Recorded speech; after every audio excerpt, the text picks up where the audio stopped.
My manipulative boyfriend pulled a cheating prank on me on my birthday, so I left and went MIA for days. He somehow convinced me to stay with him, but then revealed a disturbing secret about the prank. Last week was my birthday, so I got off work early, but when I came home I saw a random woman lying on my boyfriend. When he saw me, jumped up, then got in between me and the door as I had turned around to leave. "It's just a prank, sweetheart," he said, and out of nowhere 10 of his friends came downstairs with a cake and presents. I was crying as I thought I had just been cheated on, but my boyfriend told me to stop. "I know you said you didn't want to party, but don't you think this is cool?" I kept crying, however, and that's when he got more aggressive. "Oh my god, stop being so sensitive.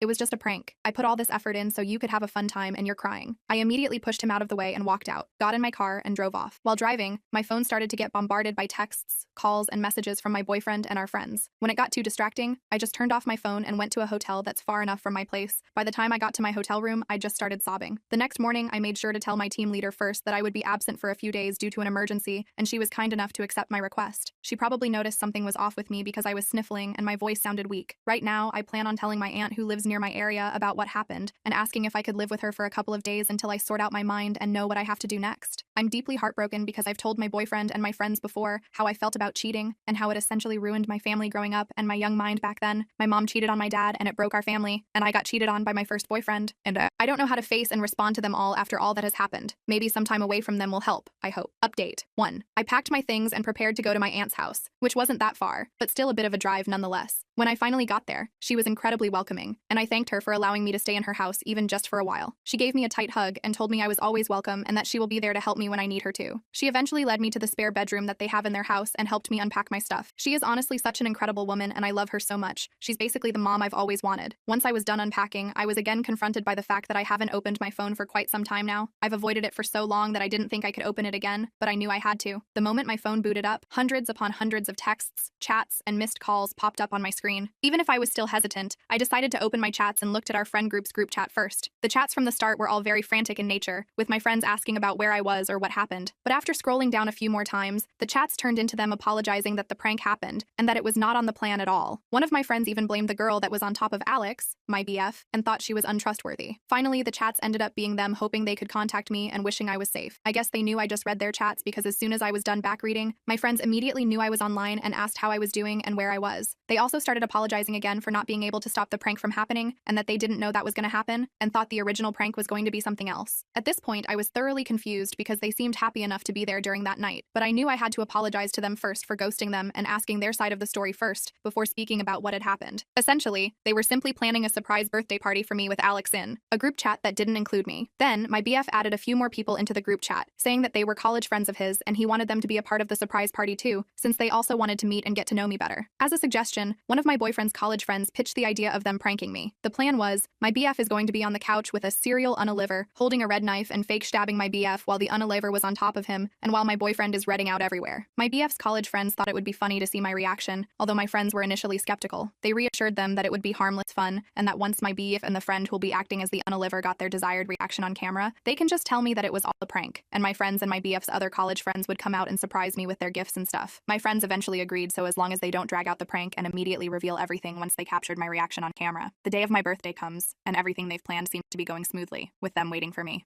My BF's college friends ushered everyone to hide while they set up the prank, and when it was done, they would hide too. When they finally heard my BF say they can come out, they thought the prank was a success because I looked absolutely mortified. But they knew something was up when even after the prank was revealed, I was still looking shocked and almost teary-eyed even, until I finally turned around and left. They were understandably shook and confused, thinking the serial killer prank was too much. But knowing me, I wouldn't have minded it at all since I love scary movies and an avid horror enjoyer. That was then they realized that my BF's female college friend was on top of my BF, not wearing any costume and not holding any fake red knife. They then saw my BF pushing his female college friend away from him and chasing after me. Some of them also tried to follow me, while some were asking what happened to the original plan. Even my BF's other college friends were wondering why their female friend wasn't in costume, but she was just silent. After a few minutes, my BF came back to our apartment looking distraught and crying. He then tells everyone that they should all go and proceeds to go to our bedroom.